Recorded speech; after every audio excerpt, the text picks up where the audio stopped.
Hello friends, പുതിയൊരു വീഡിയോയിലേക്ക് സ്വാഗതം. YT സ്റ്റുഡിയോ ആപ്ലിക്കേഷനിൽ വരുന്ന പുതിയ അപ്ഡേറ്റിനെ കുറിച്ചാണ് ഇന്നത്തെ വീഡിയോയിൽ പറയുന്നത്. നമ്മൾ ലാപ്ടോപ്പ് അല്ലെങ്കിൽ ഡെസ്ക്ടോപ്പ് എല്ലാം യൂസ് ചെയ്ത് YT സ്റ്റുഡിയോ ഓപ്പൺ ചെയ്യുമ്പോൾ നമുക്ക് ഒരുപാട് ഫീച്ചേഴ്സ് കാണാൻ സാധിക്കും. ഇത്തരത്തിൽ ഒട്ടുമിക്ക ഫീച്ചേഴ്സും ഇപ്പോൾ YT സ്റ്റുഡിയോ ആപ്ലിക്കേഷനിലും ലഭിക്കുന്നുണ്ട്.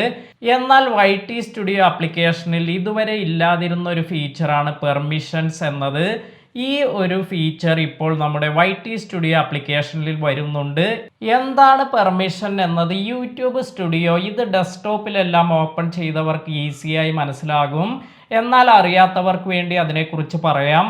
പെർമിഷൻ എന്നത് നമ്മുടെ ചാനലിൽ മറ്റു പല ആളുകൾക്കും നമുക്ക് പലവിധ പെർമിഷൻസ് എല്ലാം നൽകാൻ സാധിക്കും. അതായത് നമ്മുടെ ചാനൽ മാനേജ് ചെയ്യുന്നതിന്, വീഡിയോ ഡിലീറ്റ് ചെയ്യുന്നതിന്, സബ് ടൈറ്റിൽ എഡിറ്റ് ചെയ്യുന്നതിന്, സബ് ടൈറ്റിൽ റിമൂവ് ചെയ്യുന്നതിന്, ഇങ്ങനെ ഒരുപാട് ഓപ്ഷൻസ് നമുക്ക് മറ്റു പല ആളുകൾക്കും നൽകാൻ സാധിക്കും. ഇതെല്ലാം നമ്മൾ ഈ പെർമിഷൻ എന്ന ഫീച്ചർ യൂസ് ചെയ്താണ് ചെയ്യുക.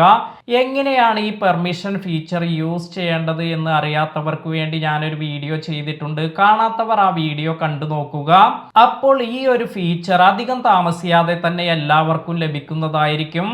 YT സ്റ്റുഡിയോ ആപ്ലിക്കേഷനിൽ പോയി നിങ്ങളുടെ പ്രൊഫൈൽ പിക്ചറിൽ ക്ലിക്ക് ചെയ്ത് സെറ്റിംഗ്സ് എന്നൊരു ഓപ്ഷൻ ലഭിക്കും. ഇതിൽ പോയാലാണ് നിങ്ങൾക്ക് ഈ പെർമിഷൻ എന്ന ഫീച്ചർ കാണാൻ സാധിക്കുക. നിങ്ങൾക്ക് ഈ ഓപ്ഷൻ വന്നിട്ടുണ്ടോ എന്ന് ചെക്ക് ചെയ്ത് നോക്കുക. ഇന്നത്തെ ഈ വീഡിയോ നിങ്ങൾക്ക് എല്ലാവർക്കും ഉപകാരപ്പെട്ടു എന്ന് കരുതുന്നു. വീഡിയോ ഇഷ്ടമായെങ്കിൽ ലൈക്ക് ചെയ്യുക. പുതിയ അറിവുകളുമായി മറ്റൊരു വീഡിയോയിൽ കാണാം. താങ്ക്